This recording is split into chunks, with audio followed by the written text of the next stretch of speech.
Hello, my friends, and welcome back. Thank you very much for being with me again today.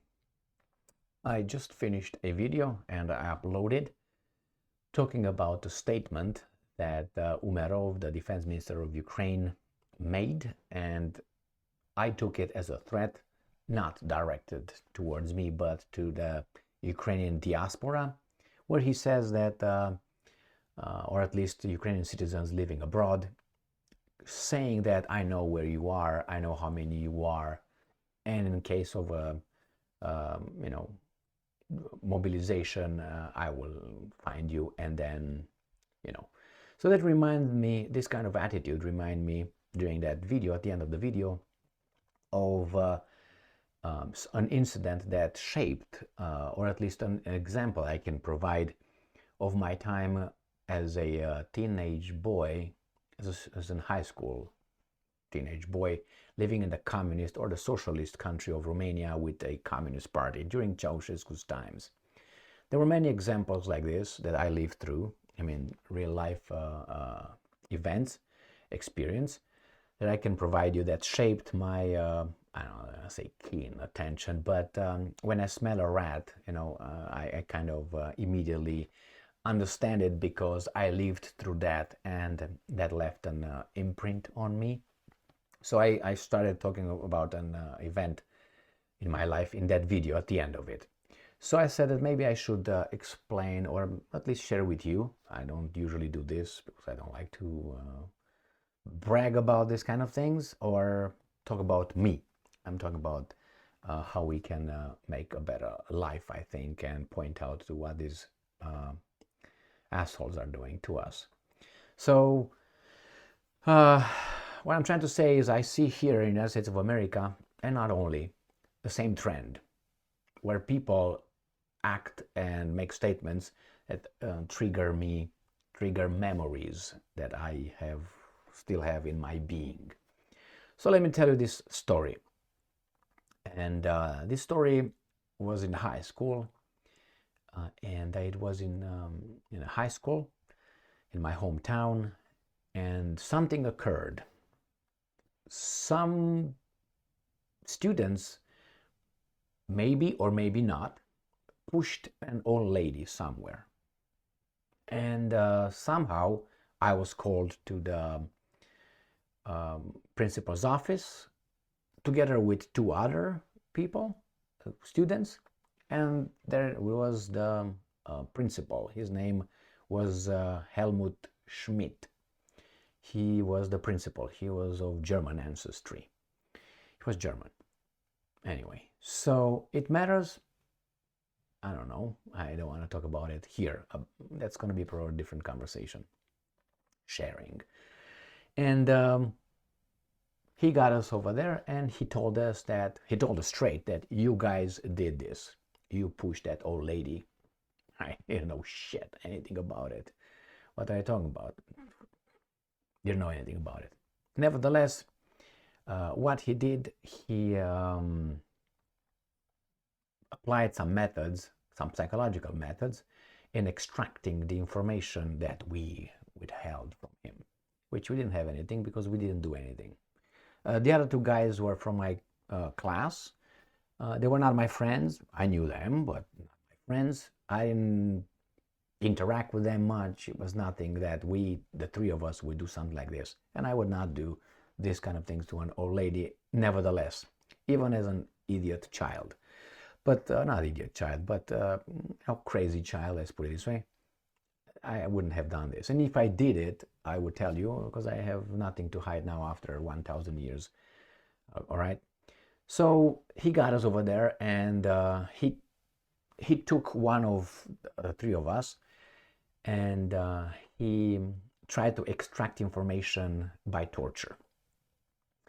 What did he do? He took a piece of wood like this big, like this thick, and he got this guy by the shoulder with his back, and he started hitting him with this over his back. The guy was running and yelling around, so they were in a circle, hitting this guy on his back and butt and legs with his 2x4. Bruises, obviously, from neck down, not the neck or head, but bam, bam, bam, bam. I can't remember how many times, but hard, hard. Maybe 20 times, between, let's say, 15 and 20 times. Bam, bam, bam, bam, bam, bam, bam. Let's say 15 and 20, about that. The guy was yelling, crying, whatever, and this guy beat this guy like a criminal. And after he was telling me the truth, tell me that you did it, tell me this was extracting right there in front of us. And I was not a senior, all right, so I was much younger. So the guy said, cried, I didn't do it because he didn't do it. Then he turned towards me, and I thought, this is my turn. But he didn't do that to me. Why? I think because I was coming from a different family than these two colleagues of mine. My parents were more important in a society than their parents, and he knew that. Actually, my father was very important in those times, in the area, let's put it this way. And he didn't want to do it because he knew my father was stronger than he was, than the fucking principal of a high school. So anyway, he didn't beat me. He came to me, I think, and he said, I can't remember if he got these two guys out or not. He came to me and said, I know you did it. You gotta tell me. You gotta tell me. And I denied because I didn't do it. I couldn't. I mean, you were afraid even to lie to this guy. Let's put it this way. Even if I would have done it, I was, you would say it. You would say it under that kind of pressure. So he went. He sat down at his desk, got the telephone, pop, pop, pop. And it was not pop, pop, pop, it was zrr, zrr, zrr, that kind of pop, pop, pop telephone. And supposedly he said, he was telling me while he was calling, I'm going to call now the police. I'm going to take care of you and your father. What the fuck has my father had to do with this? Why not my mom? Why my father? Well, because my father was, no. And I didn't understand at that point why my father explained to me later why my father. So he pretended that he was calling the police. You're going to tell me I'm going to take care of you and your father. That means I'm going to destroy you and your father. The little fucking, I didn't know at that time. Right now I would be like, the fuck, I would just turn around and leave the office. But at that time, not a teenage boy, does not know if that's true or not, real. So he, tried to call and said, okay, he talked with a police major. I remember he was a major, supposedly. He said a name, but I can't remember it. And yes, we got a problem here. Yeah, we're going to take care of it. Why don't you check on him and his father? His name is, I'm going to take care of you. I'm going to take care of you. And I was like, stressed as fuck. What can he do? Not to me, to my father. I mean, I was thinking, well, what the fuck? I got my father in trouble for something I didn't do. Who's this guy? I didn't know who the guy was, the principal, only the principal. Well, he was employed by the security. He was a informer. My father told me later that. I didn't know. So he was working with the security. They will try to get my father. That's how it worked. I didn't know that. I found out later. My father told me when I grew up a little bit, saying, okay, regarding that thing, because I asked him, this is what actually happened. And we will not tell a teenage boy what happened over there in the office. And the game was much higher. The goal was my dad, to get my dad, not me. So anyway, he pretended he talked to this guy, make sure you get the information, get him, start the thing, whatever, the investigation, whatever he said. Now, I'm going to take care of you and your father. Now you can go and you tell me, don't tell me. Nothing to fucking tell you. I was crying. I was scared as shit. Embarrassed because of my father, not me. I mean, I'm okay, I did a lot of crazy, childish stuff.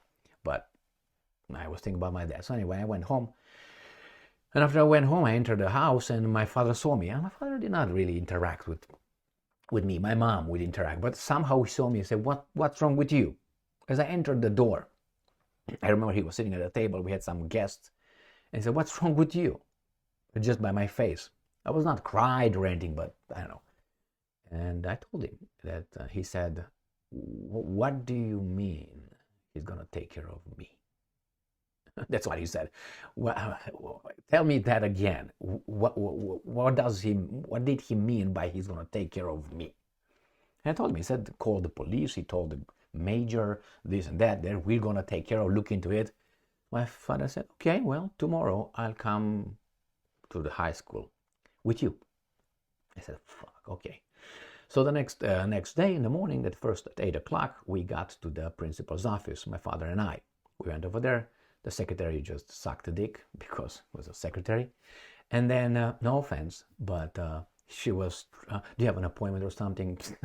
Didn't work. My father just went straight into the office over there where Schmidt was. Went in there, and then the doors were opened, and then the secretary went, no, a teacher, two teachers came in, for my teachers. I don't know how you call it here, but it's the dirigente. The Romanians know what that means. The dirigente came in, and another teacher. So they went in over there. My father was in that office with the Schmidt and the other two weasels. And I could hear over there talking, so I was outside, and I know the secretary was back and forth. So I could hear what kind of happened over there, certain things. And then after, I can remember, an hour, 45 minutes, something like this, my dad came out and said, go to class and we talk home. Okay, what the fuck. So then he went home, he went to work, and I went in the classroom. And I forgot to tell you, but I will tell you what happened before I was in the office the previous day with the two other classmates, what happened to me. But I will tell you about this. Which one should I start? Let's say what happened the previous day. So before I was in the principal's office, so they took us to the principal office. I forgot now. They took me and put him in a different room. They gave me a piece of paper. And after all that, they got all us in Schmidt's in the principal's office, the three of us, and the beating occurred. So before we got in the beating office, he took me, I don't know the other guys where they were, put me on the table, and they had a weasel teacher, not the one that came with my dirigente, and another one with my father, a weasel teacher who knew my parents, far from high school, from their high school, so they knew who my parents, and she came over there, she was the weasel. And she was, Emil, dear Emil, if you did it, you're gonna embarrass your parents. You're shaming them. You're this. Come on, tell the truth. You know the director, the principal is a nice guy, is a fair guy, honest guy. Is gonna, if you tell the truth, the punishment will be a little bit.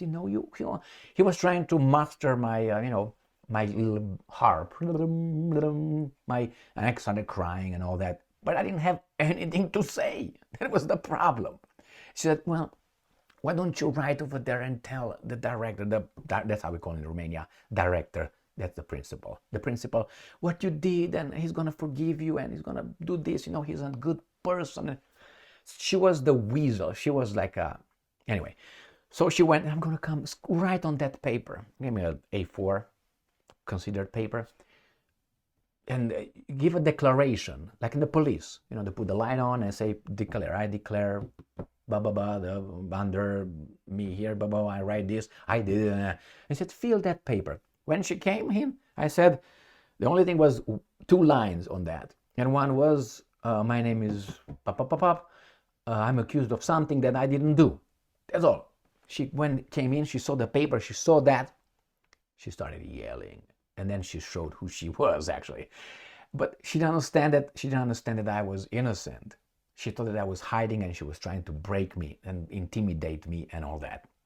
So she started yelling and call me names and whatever, all that. Your father, your mother, your blah, blah, blah, blah, blah. Nothing happened. And then we were transferred, or I was transferred, and I met the other two in his office, in the principal's office. So what happened in that meeting? In that meeting, my father, they tried to start talking, and my father, he spoke first. And among others, he said that this is a Nazi behavior. This is how the Nazis did. Because you don't treat a child like this. And the same, that woman who, come on, Emil. All right. And he didn't yell. My father did not yell. But he spoke to them. And the other guys were yes, no, they didn't. It was not a back and forth. It was more like my father's monologue over there. 95% of the whole thing was my dad talking to them. And then he came out and he said, go to class, and he went to work. We met at home. He didn't share with me he shared with my mom, but I was like, but he shared with me later when I was an adult, when I asked him about what the hell happened. And he told me this. Schmidt, the principal, was an securitate, secret police informant. It was an open case against my father that the securitate wanted to take care of my father.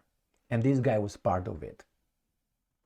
And my father did not know about it then. Because that's why he was like, what do you mean they're going to take care of me? So then there were not years because the revolution came. He found out more information and he's got it was the release of the documents after the communists fell. And my father had his dossier folder with the investigation, with the names over there, who were talking friends.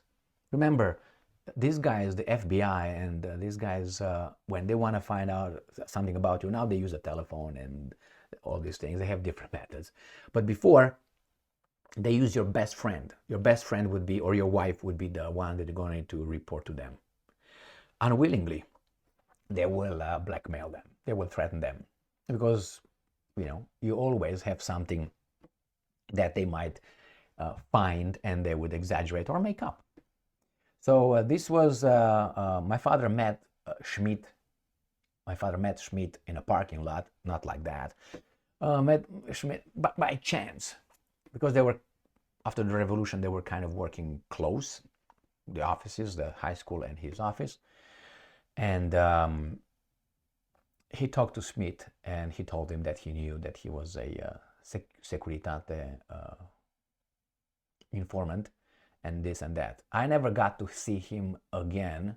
It was anyway. So this is how things happen. And I saw that a lady. I went to Romania a few years ago, and I thought I saw her. That teacher, come on, Emil, that woman. I saw her on the street.